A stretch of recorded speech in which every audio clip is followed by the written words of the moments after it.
Perché la presentazione dell'IWC Engineer all'ultimo Watches and Wonders 2023 ha fatto tanto scalpore? Tutti gli appassionati e tutti i collezionisti aspettavano in trepidante attesa l'arrivo di un IWC Engineer e c'è un motivo di fondo. È uno dei pezzi ideati dal più grande designer della storia dell'orologeria e di cui abbiamo parlato anche in un video qui su Talk, e parlo di...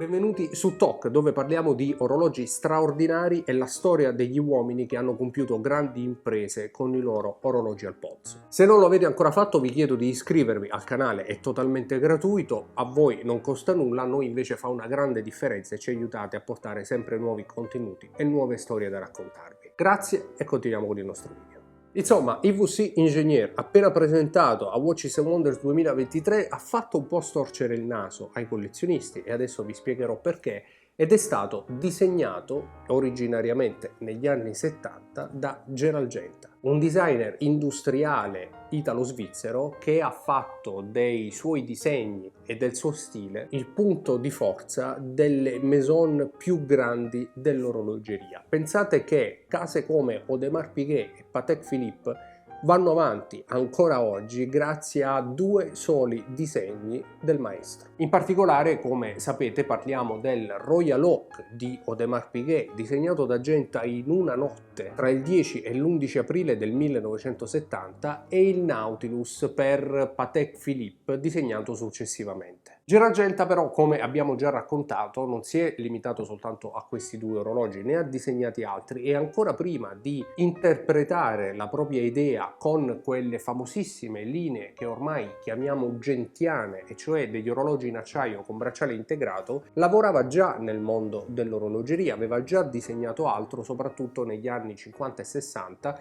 ma si trattava di orologi classici a cui siamo da sempre abituati. L'orologeria venne stravolta da Gerald Genta invece proprio nel 1970, anche se poi il progetto verrà presentato nel 1972 e, come abbiamo già raccontato in un altro video, in realtà un'idea quantomeno embrionale di orologio integrato era già stata pensata da Rolex, perché proprio il giorno dopo il disegno del Royal Oak da parte di Gerald Genta, Rolex presentava il proprio Oyster Quartz texano, ovvero il primo orologio con calibro al quarzo di Rolex, primo e praticamente anche ultimo o quasi, ma questa è tutta un'altra storia. E nel frattempo Gerald Genta aveva ideato appunto il Royal Oak, un orologio naturalmente diverso dal texano, soprattutto sottilissimo, e ideato per quella che era l'evoluzione stilistica degli orologi proprio in quel periodo. Si trattava di un orologio sportivo, appunto in acciaio, e che Gerald Genta disegnò in quel modo perché aveva frainteso, come lui stesso raccontò,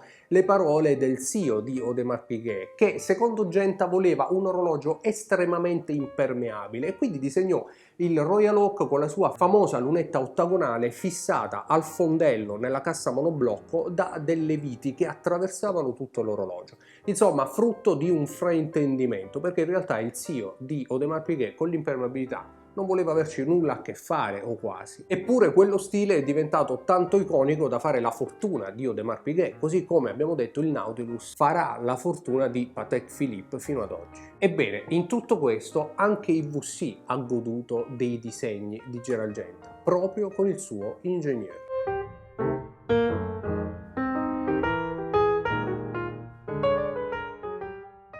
Un orologio pensato per gli ingegneri, cioè pensato per quelle attività tecniche a contatto soprattutto con campi magnetici, tant'è che l'ingegnere, un po' come il Rolex Milgauss, aveva sì le forme famose e integrate tipiche dello stile gentiano, ma era anche un orologio estremamente sportivo e tecnico. Tuttavia l'Ingenieur non è stato ideato da Gerald Genta, che lo ridisegnò soltanto nel 1976, perché questo modello, che come abbiamo detto era dedicato a una certa categoria di professionisti, in realtà era già nato nel 1954, addirittura 2 anni prima il Rolex Milgauss. In pratica il primo esemplare di orologio sportivo dedicato proprio agli ingegneri e progettato per resistere ai campi magnetici. Tuttavia il disegno del Royal Oak prima e del Nautilus poi avevano fatto troppo scalpore nel mondo dell'orologeria. Come abbiamo detto, la stessa Rolex aveva presentato un modello simile poco prima, il Rolex Oyster Quartz texano, e allora IWC decise di commissionare a Geralgenta un nuovo progetto dedicato all'ingegnere. Sì, perché Geralgenta per IWC, come anche per Audemars Piguet e Patek Philippe, non era un dipendente ma era un collaboratore esterno, un esperto in design che su commissione realizzava i propri disegni. La prima referenza dell'IWC Ingenieur presentata nel 1976 fu il 1832 SL, dove SL stava per Sportline,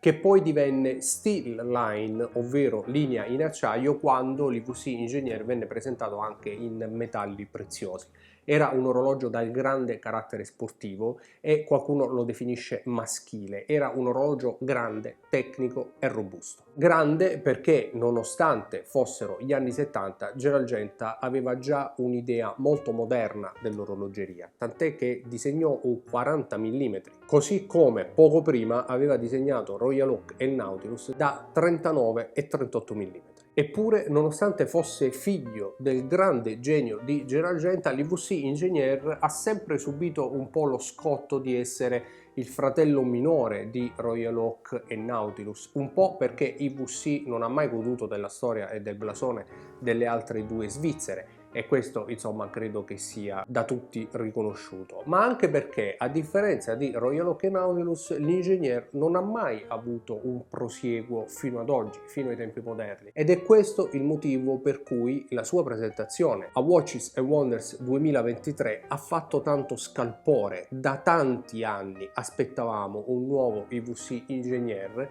che però, come dicevo all'inizio, ha fatto un po' storcere il naso agli appassionati. Qualcuno ha criticato il quadrante, sebbene ci sia effettivamente poco da criticare, nel senso che, sebbene possa non piacere da un punto di vista estetico, in realtà è molto coerente con la storia del modello, perché il primo IWC Ingenieur 1832 SL che abbiamo citato prima aveva proprio un quadrante come quello moderno. Tuttavia la pecca maggiore di questo nuovo IWC Ingenieur in realtà è il calibro che viene incassato. Come avrete capito, infatti, si tratta di una grande attesa novità da parte di IWC e nell'intero mondo dell'orologeria, e soltanto la storia che c'è dietro questo modello fa comprendere bene quanta importanza noi appassionati diamo all'ingegnere. C'è però un problema: questo nuovo modello è stato presentato con un calibro che viene sì dichiarato di manifattura IWC, ma che tecnicamente è una modifica del ben più noto e anche più commerciale calibro ETA 2892, quando, come avrete avuto modo di capire da questo breve video, un orologio di questo tipo probabilmente avrebbe meritato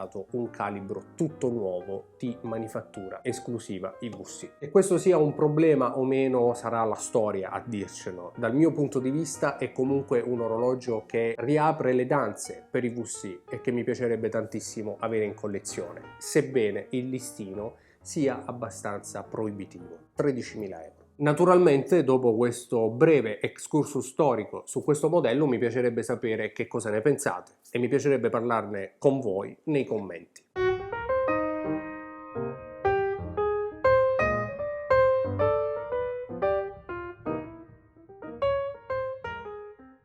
Quindi parliamone assieme, non prima però di avervi ringraziati per essere arrivati fin qui e darvi appuntamento nella nostra stanza degli orologi per una prossima puntata di Talk.